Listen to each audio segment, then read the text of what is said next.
తిరిగినా లంచం అడుగుతున్నారే కానీ పెన్షన్ ఇవ్వడం లేదు. దానికి కూడా పెద్ద ఆయన ఎందుకయ్యా? అప్లికేషన్ ఆఫీస్లో ఇవ్వు, మా సెక్రటరీ చూస్తాడు. చూస్తారు. నువ్వు నీ సెక్రటరీ చూడడానికి పనికి వస్తారు, పనులు చేయడానికి కాదు. నువ్వు సెక్రటరీ పదా, నేను తర్వాత వస్తాను. ఒరే ముందు నువ్వు కారు ఎక్కరా.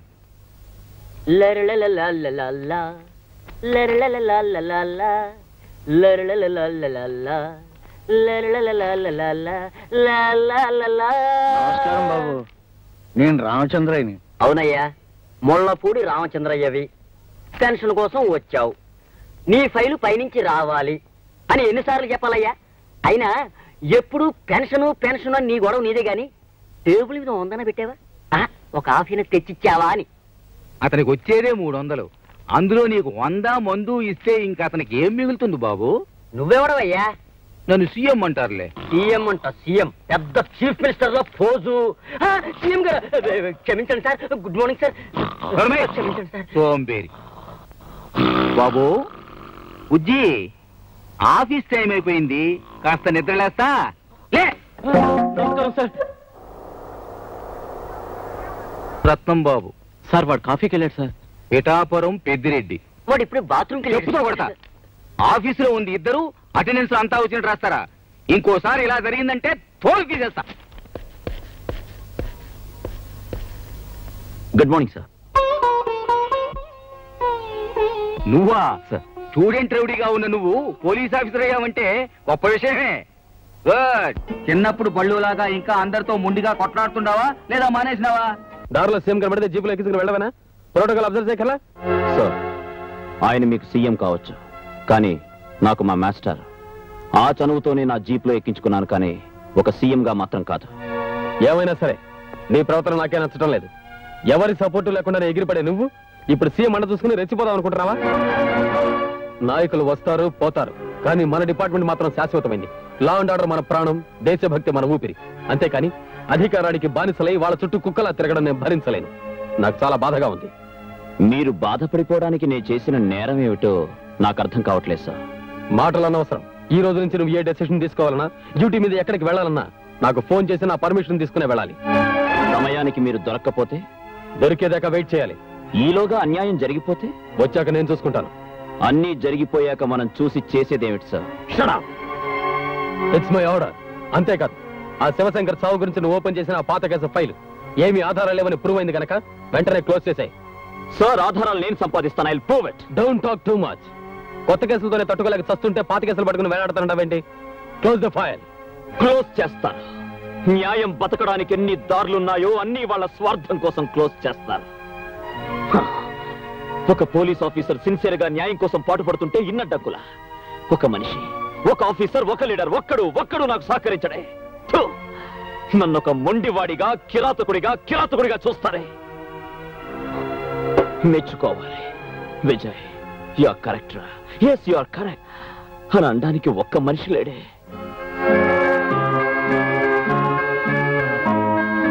కావాలి, అలాంటి మనిషి కావాలి.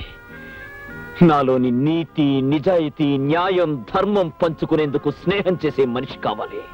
ఎస్, ఐ వాంట్ నాకు కావాలి.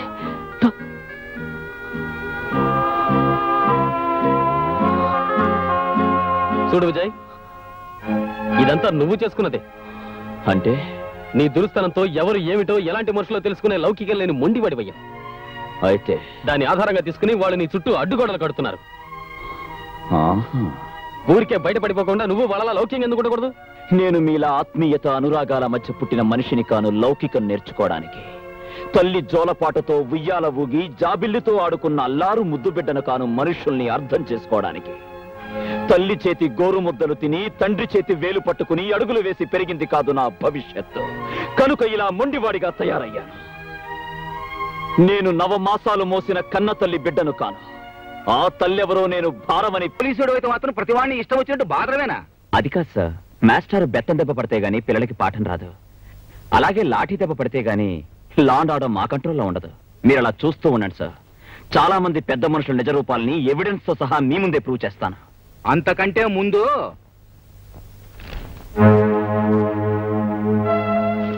నీ గురించి, నీ ఇంట్లో ఉన్న పిల్లల గురించి పేపర్లో ఎంత అసభ్యంగా రాశారో చూసినావా? అసలు నాకు తెలియగలుగుతాను ఎక్కడో గూడెంలో ఉండాల్సిన పిల్ల ఇంట్లో ఉండాల్సిన అవసరం ఎందుకు వచ్చిందని. తప్పదు సార్. ఆ అమ్మాయి ప్రాణాలతో ఉండాలంటే నా ఇంట్లో అయినా ఉండాలి, లేదా పోలీస్ స్టేషన్లో అయినా ఉండాలి. మీ స్టూడెంట్ గురించి మీకు తెలియదా సార్? నేను నిన్ను గాని అమ్మాయిని గాని తప్పు పట్టడంలే, కానీ లోకం ఒకటి ఉందే, దాని నోట్లో ఒకటి రామాయణమే రంక్ అయిపోయింది. నువ్వు బాధ్యత గల పోలీస్ ఆఫీసర్వి, ఇలా ప్రజల్లో ప్రధానికి చులకనైపోతే నీ మాటకు విలువే ఉంటుంది. పరీక్షలైన ప్రశ్నలకు జవాబులు తెలుసుకుని ప్రయోజనంలే. ఈ మాట నేను సీఎం గా నువ్వు ఒక పోలీస్ ఆఫీసర్ గా చెప్పడంలే, ఒక మాస్టర్ గా నా స్టూడెంట్ కి చెప్తున్నాను, ఆలోచించు. మరి ఈ ఇన్స్పెక్టర్ దీన్ని తీసుకొచ్చి సంసారపేటలో పెట్టాడేంటి? ఏముంది, తేరగా వచ్చింది, ఒక నెల వాడుకోవచ్చుగా. అవునులే, వాడు మాత్రం తక్కువ వాడేంటి, పొగరబోతాడు. ఇదిగో మన మగవాళ్ళు వచ్చాక నిలదీసి అడుగుదాం. దాని ఇంటికి వచ్చేవాళ్ళు ఆ తలుపు పట్టుపోయి మన ఇంటి తలుపు కొడతారు.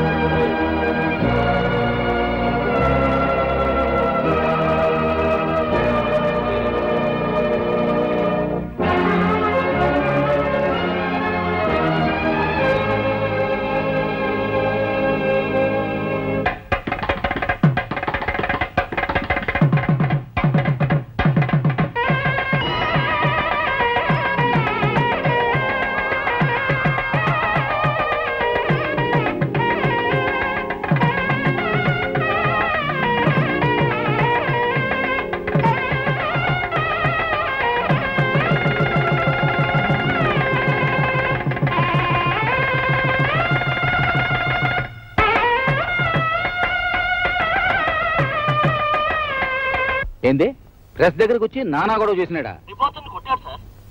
సర్లే, వాడి సంగతి నేను కనుక్కుంటా. మాస్టర్,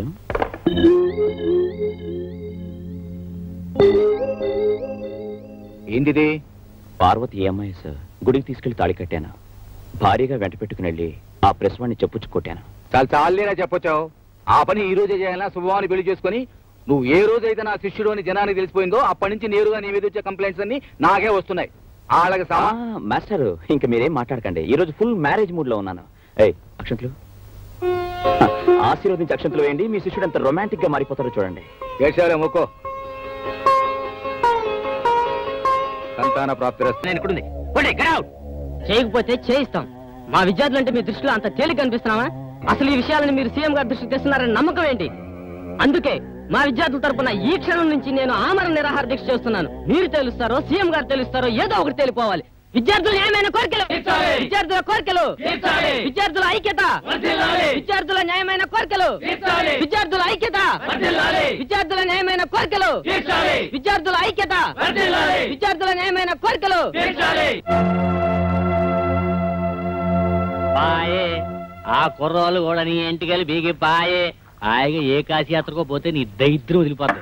నేను కాశీకి వెళ్ళడం కాదు, వాళ్ళని పంపిస్తాను వల్లకట్టి. ఏమండి, మీరు ఊరుకోండి, చూస్తారుగా ప్రతి ఒక్కడికి లోకం అయిపోతున్నా. అది కాదండి. చేయండిరా, చేయండి, ఎంతకాలం చేస్తారో చేయండిరా. రాత్రికి రాత్రే మీ గుడారాలని తగలబెట్టించేస్తాను. ఇగ్గో కాల్చడం గట్లుంచు, పరిశాన్ పడబాకు. నేను చెప్తున్నా ఇను, ఇక సీఎం గారి గవర్నమెంట్ కూలిపోయినట్టే. అసలు నేను అనుకున్నట్టు ఈడు పడిపోవాలి కానీ గవర్నమెంట్ ఎలా పడిపోతాయి? ఆడనే ఉంది స్పాట్. ఏయ్, మీరు పోండి. దానికి నేను ప్లాన్ చేసిన గానీ మీ గవర్నమెంట్ వస్తే నాకు 10 పంచాయతీలు 5 జిల్లా పరిషత్తులు ఇస్తారా? ఓ అన్నో, మా తమ్ముడికి ఎమ్మెల్యే సీటు కూడా 4 మంత్రులను కూడా ఇస్తాను. అసలు నువ్వు ఏరుకున్నాక మిగిలినయే ఈడికిస్తాను. మీరు పొండయ్యా డిచ్చా. అసలు ఆడుగాదు సీఎం, నేను, నువ్వే ఓము. అసలు ఎసేం చెప్పు. ముందు సమ్మె స్టార్ట్ గాని చెబుతా. అలాగా? అవును విజయ్, వాళ్ళ మాటలను బట్టి చూస్తుంటే వాళ్ళంతా కలిసి సీఎం గారి మీద ఏదో గూడు పుఠాణి చేస్తున్నట్టు నాకు అనుమానంగా ఉంది. చూడు విశ్వనాథ్, వాళ్ళ సర్కిల్స్ ని యాక్టివిటీస్ ని నువ్వు అబ్జర్వ్ చేస్తూ ఉండు. నువ్వు ఒక జర్నలిస్ట్ కాబట్టి అవకాశం ఎక్కువ ఉంటుంది. వాళ్ళ ప్లాన్స్ ఏమిటో తెలుసుకుని నాకు చెప్పావంటే ఆ రాస్కల్స్ ని ఏరి పారేస్తాను. తప్పకుండా, నేను ఆ పని మీదే ఉన్నాను.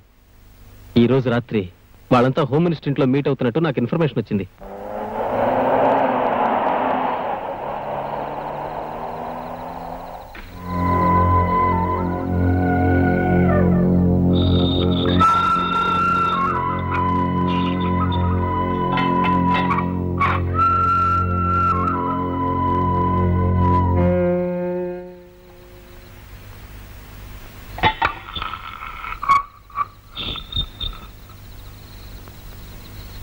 సంటి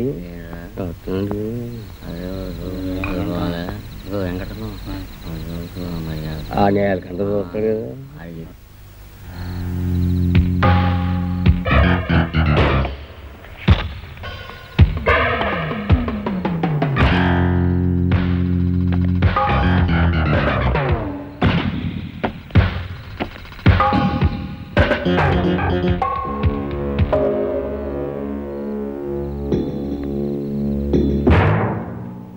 స్టూడెంట్స్ నిరాహార దీక్ష మొదలుపెట్టి 9 రోజులైనది.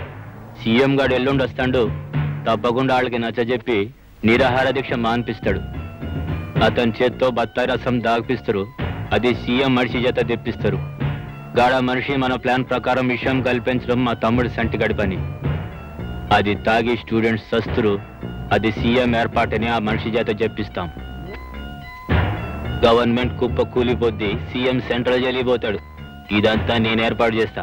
కానీ సీఎం వచ్చినప్పటి నుంచి ప్రతి మూమెంటు హోమ్ మినిస్టర్ గారు మీరే చెప్పాలా.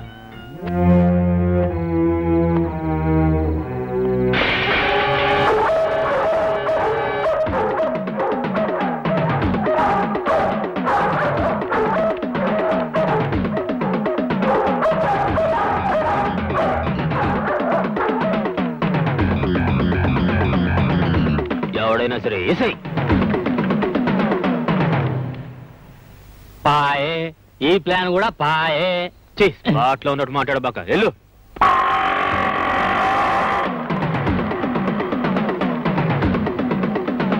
రాయ్ బండి తీసుకురండి రా.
ఏమైందన్నా? నాకేం కాలా నేసిండ్రా.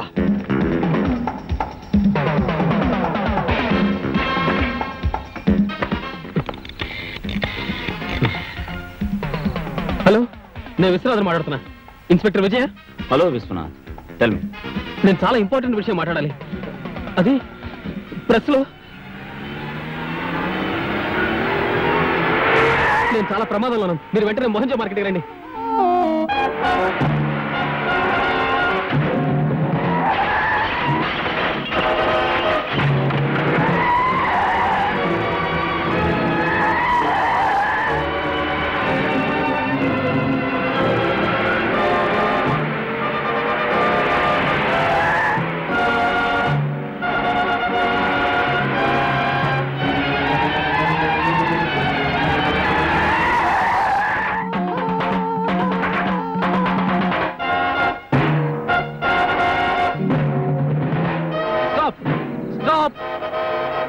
సార్ ప్లీజ్ ఆపండి, కార్ ఆపండి ప్లీజ్ ప్లీజ్.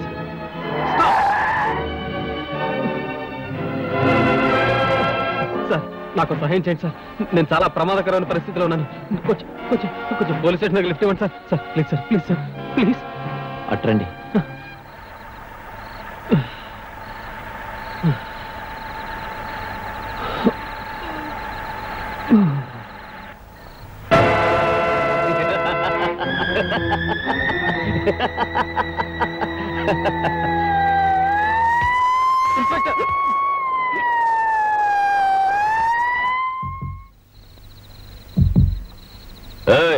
ఈ టైంలో కారు ఎందుకు ఇక్కడ ఆపావు? ఏం లేదు సార్, కొంచెం హెడ్ లైట్స్ రిపేర్ అయితేను చెక్ చేస్తున్నా. నువ్వు పోనీ.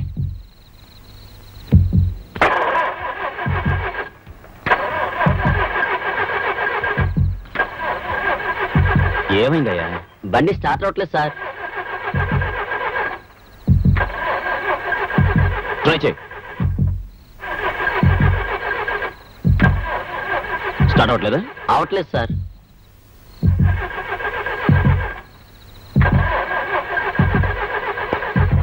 మిస్టర్, నేను అర్జెంటుగా డ్యూటీ మీద మోహన్జా మార్కెట్కి వెళ్ళాలి, అక్కడ డ్రాప్ చేయి. సార్ స్టార్ట్ అయింది సార్. Thank you. పద.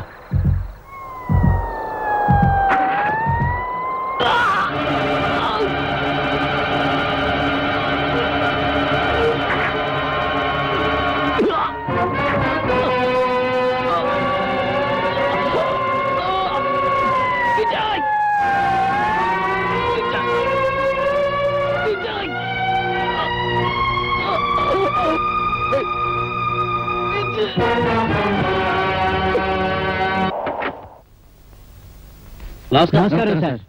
సార్, మీరు ఢిల్లీ వెళ్ళాక రాష్ట్రంలో విద్యార్థుల ఉద్యమం చాలా సంచలనం రేపింది. ఓ జర్నలిస్ట్ మర్డర్ జరిగింది, అది మీకు తెలీదా? ఈ ఉదయాన్నే తెలిసింది. అందుకే అక్కడ పనులన్నీ సగంలోనే ఆపేసి హడావుడిగా పరిగెత్తుకొచ్చా. మరి ఈ సమస్యను ఎలా పరిష్కరించబోతున్నారు సార్? వాళ్ళ కోరికలు మీరు తీరుస్తున్నారా? మర్డర్ మీద ఎలాంటి యాక్షన్ తీసుకుంటున్నారు సార్? సార్, ఈ విషయాల మీద మీరు ఏ నిర్ణయం తీసుకుంటున్నారు? నిర్ణయం మాట తర్వాత. తక్షణం ఆ పిల్లకాయ చేత నిరాహార దీక్ష మానిపించాలి. ముందు ఆ పని చూస్తా.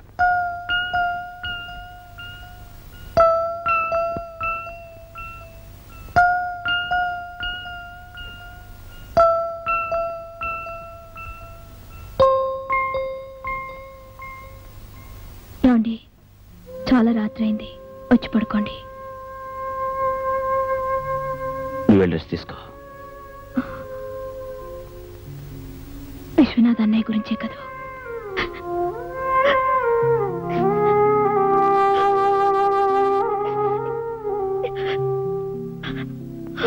వెళ్ళి పడుకో.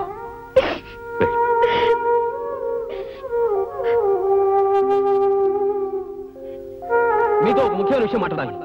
అది అది ప్రెస్లో.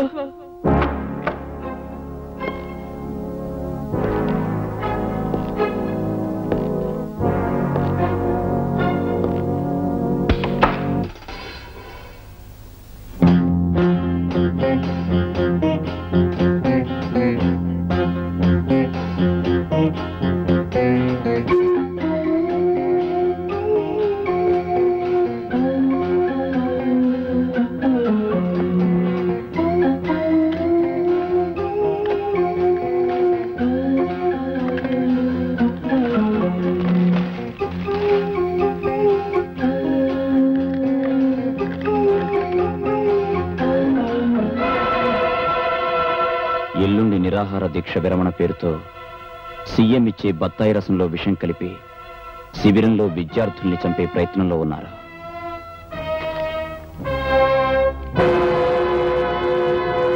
విద్యార్థుల న్యాయమైన కోరికలు, విద్యార్థుల న్యాయమైన కోరికలు, విద్యార్థుల ఐక్యత, విద్యార్థుల న్యాయమైన కోరికలు, విద్యార్థుల న్యాయమైన కోరికలు, విద్యార్థుల ఐక్యత, విద్యార్థుల ఐక్యత, విద్యార్థుల న్యాయమైన కోరికలు. అలాగే తెలుస్తాను గానీ నాకు విషయం చెప్పు.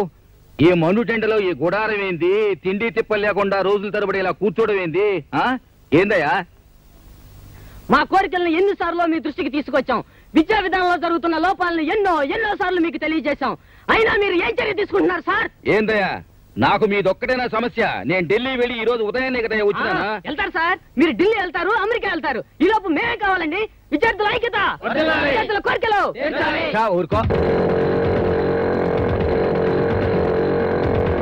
ఇలా అడ్డమైన సమస్యల్ని నెత్తినేసుకుని అనవసరంగా ప్రాణాలు పోగొట్టుకుంటారా? ఆడుతూ పాడుతూ చదువుకోవలసిన వయసులో ఏ ఎదవ మాటలు విని కష్టాలు కొని తెచ్చుకుంటారా? నీకేం కావాలో నేరుగా వచ్చి నాతో చెప్పవయ్యా. మీరు అడిగింది సబబు అనుకుంటే అక్కడికక్కడే అన్ని సమస్యల్ని నేను పరిష్కరిస్తా. చాలా సీఎం గారు చెప్పిన మాట వినకపోయారో మిమ్మల్ని అందరినీ అరెస్ట్ చేయిస్తాను. నీకు తెలిసిందేది ఒకటేగా, చాలే ఊరుకో.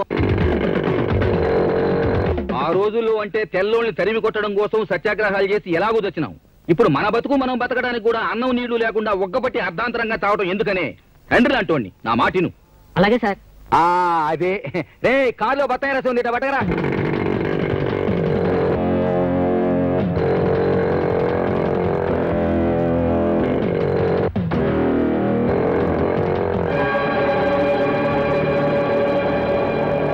సార్ ఆగండి.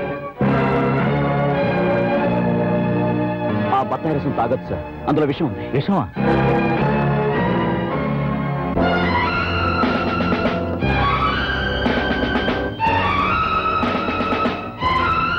ఇందులో విషం కలిపావా? లేదు. నిజం చెప్పు, విషం కలిపావా లేదా? లేదు. నిజం చెప్పు. లేదు. తాగైతే 102 వాడిని తీసుకురండి రా. పోతారా? చెప్పు, నీ చేత ఈ పని చేయించింది ఎవరో చెప్పు. చెప్పరా? చెప్పు, చెప్పమంటుంటే. కొట్టకండి సార్, కొట్టకండి. చెబుతాను సార్, చెబుతాను. నీలకంఠం గారి తమ్ముడు చంటి నన్ను ఈ పని చేయమన్నాడు. 10,000 ఇచ్చారు. ఆ పని సీఎం గారే చేయమన్నట్టు చెప్పమన్నారు. మస్తాన్ గాడు నిన్న బడే జబర్దస్తి చేసిండన్నా. ఎగ్జిబిషన్ లో చూసుకుంటాంలే. ఏంది ఇలా వచ్చినావు? సందాక అన్నా లేడు, బాద్మావు లేరా? ఏ? విశ్వనాథని హత్య చేసినందుకు నేను అరెస్ట్ చేస్తున్నాను. ఎంతో మందిని చంపినాం. అరెస్ట్ అవడం మాకు అలవాట్లేదు. అన్నొచ్చినాక మాట్లాడుకో. జోకర్ వచ్చిందయ్యా. Joker.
Hello, inspector Vijay here.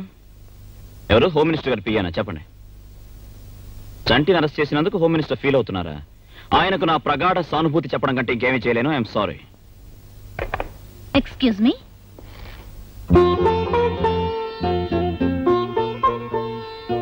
Mister Vijay, మిమ్మల్ని అభినందించడానికి వచ్చాను. దేనికి?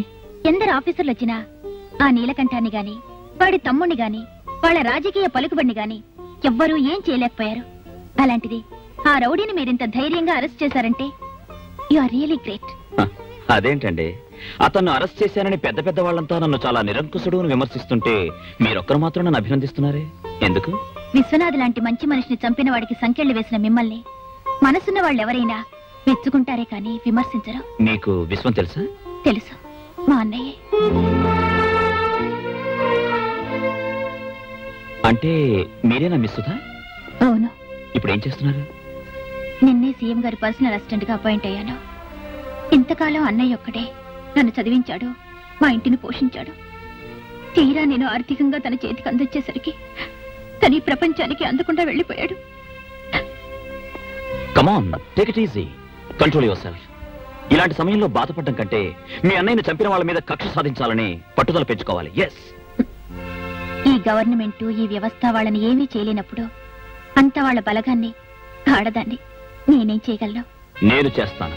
ఈ కేసుని సామాన్యంగా వదలను. ఈ కాకి బట్టల సత్తా చూపిస్తాను. ఒక్కొక్కరిని ఉరికమ్మ ఎక్కించకపోతే ఐఎమ్ నాట్ విజయ్.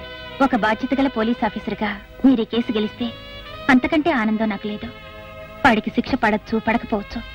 కానీ మీరు ఈ మాత్రం చేశారంటే అది మీ డిపార్ట్మెంటే గర్వించదగ్గ విషయంగా భావిస్తున్నాను. అందుకు మరోసారి మిమ్మల్ని మనస్ఫూర్తిగా అభినందిస్తున్నాను. వస్తాను.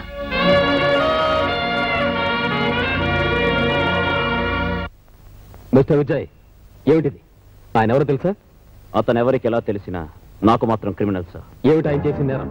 సార్, నిరాహార దీక్ష చేస్తున్న స్టూడెంట్ లీడర్ని సరిగ్గా నిలబడరా, సీఎం గారి చేత విషం ఇప్పించి చంపాలనుకున్నది ఇతనే సార్. అలా అనడానికి ఆధారాలేమిటి? సార్, అన్ని ఆధారాలు ప్రత్యక్షంగా చూసిన సాక్షులు ఉన్నారు సార్. మీకు మతిపోయింది సార్. లేకపోతే ఏమిటయా? నిర్దోషిని పట్టుకుని దోషి అనడానికి నీకు ప్రభుత్వం ఉద్యోగం ఇచ్చింది. అతను దోషి కాదని మీరెలా చెప్పగలరు? అసలు దోషి దొరికాడు కనుక. అసలు దోషి దొరికాడా? ఆ రోజు సీఎం గారి చేత విషయం పెంచి స్టూడెంట్ లీడర్ని చంపాలనుకున్న వ్యక్తి తన తప్పును ఒప్పుకున్నాడు. తనకు తనే పోలీస్ స్టేషన్కి వచ్చి లొంగిపోయాడు. లోపలున్నాడు. లోపలున్నాడా? మన డిపార్ట్మెంట్ ఉన్నది 1000 రకాలుగా ఆలోచించి 1,00,000 రకాలుగా నిర్ధారణ చేసిన తర్వాత దోషి ఎవరో నిర్ణయించి అరెస్ట్ చేయడానికి. అంతేగాని నీలా పెద్ద మనుషులను అవమానించడానికి కాదు. ఇప్పుడు నేను సస్పెండ్ చేయొచ్చు, తెలుసా నీకు? పాపం ఉండని. ఈ మధ్య పోలీసు వాళ్ళు సినిమాలు చూసి చెడిపోతున్నారు. హీరోలు అవుదామనుకుంటున్నారు. కొంచెం మూమెంట్లు తగ్గించు. ఇదే ఆఖరి వార్నింగ్. చూడండి, ఈ ఇన్స్పెక్టర్ బుద్ధి లేని తన వల్ల అరెస్ట్ చేశాడని, మా తమ్ముడి తప్పేమీ లేదని మీ డిపార్ట్మెంట్ డబ్బుతో అన్ని పేపర్లో వేస్తే బాగుంటుంది. రారా సంటి, మీరు పదండి.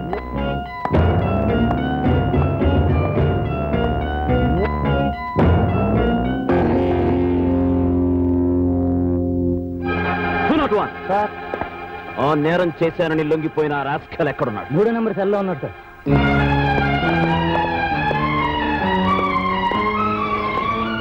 Open the cell. రైట్.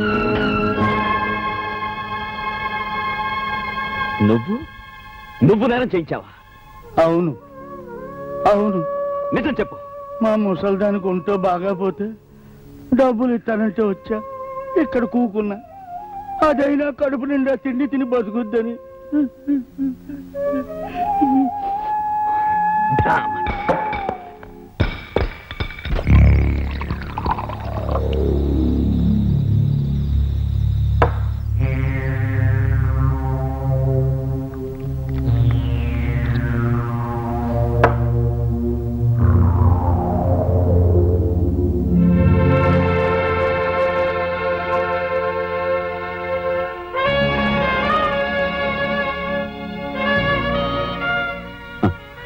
చేతకాని మాలాంటి వాళ్ళ ఒంటి మీద ఉండడం కన్నా బూజు పట్టి మూలపడుండడమే మీ గౌరవం.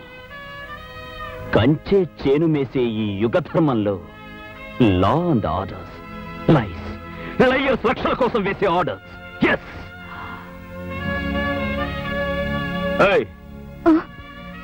Match box. పోలీసులంటే పొలిటీషియన్స్ కి తొత్తులా పడుండే గూండాలనుకుంటున్నారు.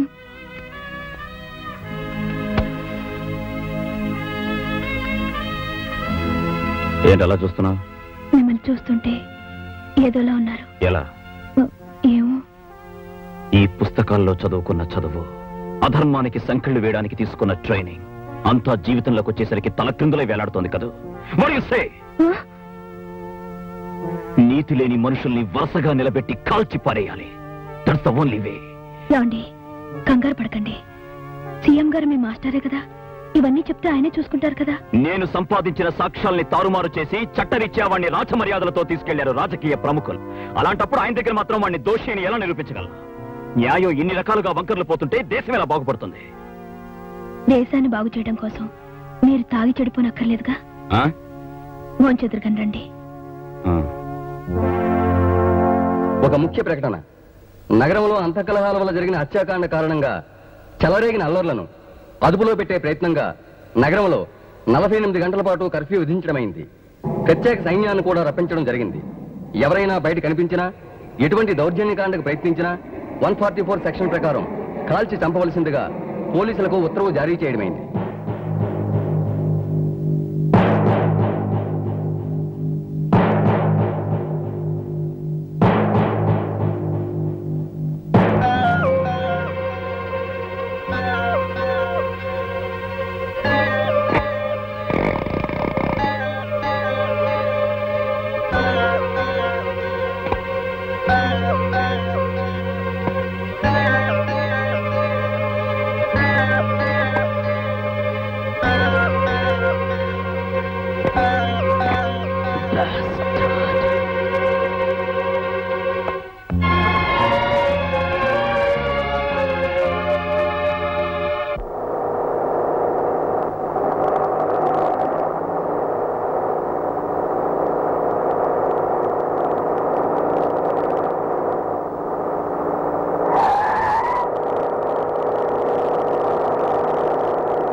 నిజంగా